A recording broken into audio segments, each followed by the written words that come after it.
नमस्कार मित्रों, स्वागत है आपका मेरे YouTube channel study with Lalit Mishra में। और आज हम लोग डिस्कस करेंगे क्लास 10th की पोएम नंबर 5 द बाल पोएम, जिसके लेखक हैं, जिसके रचयिता हैं जॉन वेरीमैन।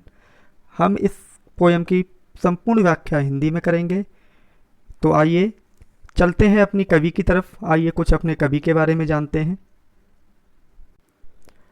हमारी कविता द बाल पोएम के जो कवि हैं उनका नाम है, पूरा नाम जॉन एलन मैकएल्पेन बेरीमैन, जिनका जन्म 25 अक्टूबर 1914 को हुआ था और जिनकी मृत्यु 7 जनवरी 1972 को हुई थी।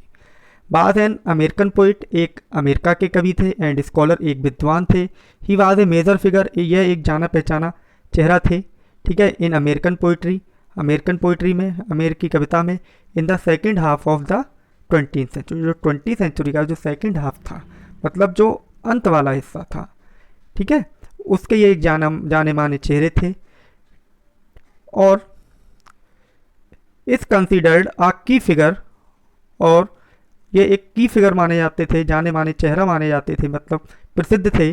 कन्फेशनल स्कूल ऑफ पोइट्री, जो पोइट्री का एक स्कूल होता है, कन्फेशनल स्कूल, उसके भी ये एक जाने माने चेहरे थे।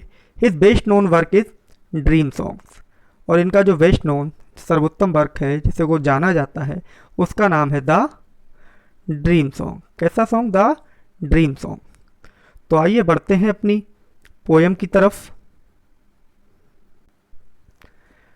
तो ये जो हमारी कविता है एक बच्चे के जीवन से संबंधित है, जिसमें कवि एक लड़के का वर्णन करता है जिसकी बॉल खो जाती है, और जब उसकी बॉल खो जाती है तो वो अत्यधिक निराश हो जाता है, परेशान हो जाता है और अपने पुराने दिनों को याद करने लगता है। तो आइए बात करते हैं हम पहले स्टेंजा की। What is the boy now who has lost his ball? कि अब उस लड़के को क्या हो गया है, या उस लड़के का क्या होगा। Who has lost his ball, जिसने अपनी बॉल को खो दिया, अर्थात जिसकी गेंद खो गई है। What is he to do? अब वह क्या करने वाला है, क्या करेगा? क्यों? क्योंकि इसकी जो गेंद है वो खो गई है। अब इसमें कभी इंटरप्ट करता है और कभी कहता है आई सा इट गो। ये जो इट है वो बॉल के लिए प्रयुक्त हुआ है। किसके लिए प्रयुक्त हुआ है? बॉल के लिए। आई सा इट गो, मैंने उसे जाते हुए देखा। किसे? गेंद को। मेरली बाउंसिंग, मेरली मतलब प्रसन्नचित्त अवस्था में या खुश होते हुए, बाउंसिंग उछलते हुए, बॉल उछलती है डाउन द स्ट्रीट, किसमें? गली की तरफ या गली में। एंड देन, और तब, merely over there it is in the water, और खुश होते हुए, प्रसन्नचित होते हुए, खुशी से उछलते हुए जो गेंद है वो किस में चली गई है? इन द वाटर, पानी में चली गई है। हम अपना नेक्स्ट स्टेंजा, जो सेकंड स्टेंजा है, उसे देखते हैं। जो सेकंड स्टेंजा है उसमें जो लड़का है वो दुखी है और अपने बचपन के दिनों को याद करने लगता है। देखते हैं पहली लाइन को। नो यूज टू से oh there are other balls. तो कभी कहता है अब यह कहने से भी कोई फ़ायदा नहीं होगा कि oh there are other balls, कि अन्य बॉलें भी तो हैं, कोई दूसरी नई बॉल खरीद ले। कभी कह रहा है ऐसा कहने से कुछ भी फ़ायदा होने वाला नहीं है। क्यों? क्योंकि बच्चा दुखी है। An ultimate seeking grief fixes the boy. जो एक अल्टीमेट सेकिंग ग्रिफ है, एक चरम, कैसा? अल्टीमेट मीन्स होता है चरम, और जो सेकिंग होता है, सेकिंग का मतलब होता है झटका देने वाला, चरम झटका देने वाला जो ग्रिफ है, दुख है, उसने उस लड़के को फिक्स कर दिया है, बुत बना दिया है, स्टेचू बना दिया है। बच्चा कैसा हो गया? जड़ हो गया है, बिल्कुल उसे बुत बना दिया है। बच्चा खामोश हो गया है। एज ही स्टैंड्स रिगिड, और वह क्या करता है? खड़ा होता है। क्या होता है? खड़ा होता है। कैसे? कठोरता से।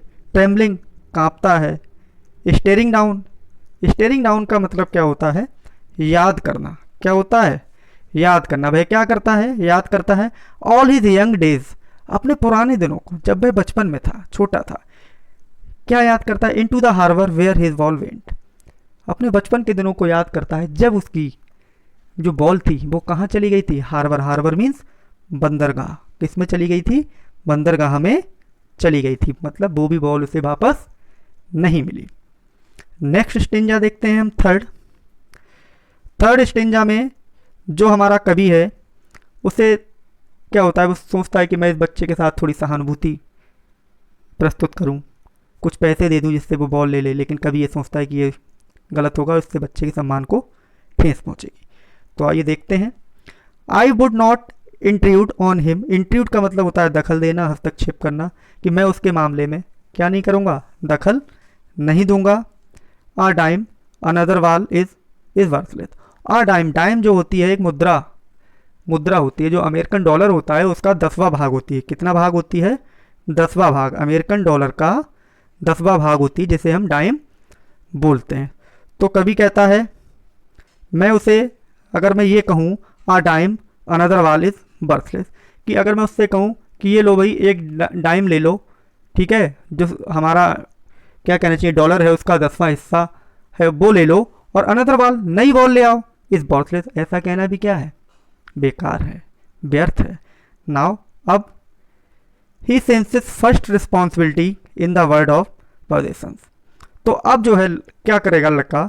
नाउ अब ही सेंसेस, वह अनुभव करेगा फर्स्ट रिस्पॉन्सिबिलिटीज, पहली जिम्मेदारी का, in a world of possessions. A world of possessions का मतलब होता है भौतिक संसार। कैसा संसार? भौतिक संसार में प्रथम जिम्मेदारी का बच्चा क्या करेगा? अब एहसास करेगा। पीपल विल टेक वॉल्स, लोग गेंदे लाते रहेंगे, खरीदते रहेंगे। Walls will be lost always little wise, और जो छोटे बच्चे हैं उनके द्वारा जो गेंदे हैं वो क्या की जाएंगी? खोती जाएंगी, और छोटे लड़के जो हैं वो गेंदों को खोते रहेंगे। नेक्स्ट देखते हैं जो हमारा फोर्थ स्टेंजा है। जो फोर्थ स्टेंजा है हमारा वो बहुत ही अच्छा है, और जीवन में किस प्रकार से हमें परिस्थितियों का सामना करना चाहिए, गलत समय में, बुरे समय में किस तरीके से हमें जो है क्या कहना चाहिए, अडिग रहना चाहिए, ये हमें बताता है। तो देखते हैं। And no one wise a wall back, money is external. Wall back जो है यहाँ पर जो मतलब है बॉल बैक का, वो खोई हुई बॉल से है। किस बॉल से है? खोई हुई बॉल से है। And no one wise a wall back, कि कोई भी व्यक्ति खोई हुई बॉल को दोबारा नहीं खरीद सकता। अगर वह उसे खरीद सकता तो वो खोती ही क्यों, और अगर वो मिल जाती तो वो खोती कैसे? तो कभी कहता है कि कोई भी व्यक्ति खोई हुई बॉल को दोबारा नहीं खरीद सकता। मनी इज एक्सटर्नल, लोग कहते हैं कि पैसे से ये होगा, पैसे से वो होगा, लेकिन कभी कहता है कि जो धन है वो क्या है? बाहरी चीज़ है। धन जो है आंतरिक सुख नहीं दे सकता। एक्सटर्नल मीन्स बाहरी। नेक्स्ट लाइन देखते हैं हम। ही इज़ लर्निंग, जो लड़का है वो क्या है? सीख रहा है। Well behind his desperate eyes, किनके द्वारा? अपनी निराश आंखों से बच्चा क्या कर रहा है? लड़का क्या है? वो सीख रहा है। डेस्परेट मीन्स निराशाजनक या निराश आंखों से लड़का सीख रहा है। The epistemology of loss, epistemology का मतलब होता है सच्चा ज्ञान या ज्ञान मीमांसा। क्या होता है? ज्ञान मीमांसा। तो बच्चा सीख रहा है खोने के, लॉस मतलब खोना, खोने के सच्चे ज्ञान को सीख रहा है। हाउ टू स्टैंड अप, और किस प्रकार से सामना किया जाए बच्चा ये भी सीख रहा है। आगे देखते हैं।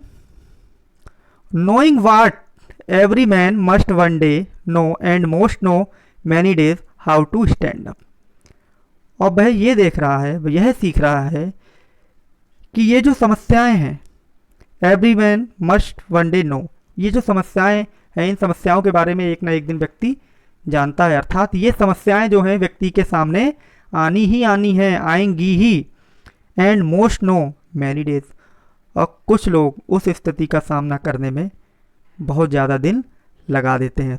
जो अंतिम लाइन है, and most no many days how to stand up, और बहुत सारे लोग जो हैं इस प्रकार की परिस्थितियों का सामना करने में सीखने के लिए क्या कर देते हैं? अत्यधिक समय लगा देते हैं।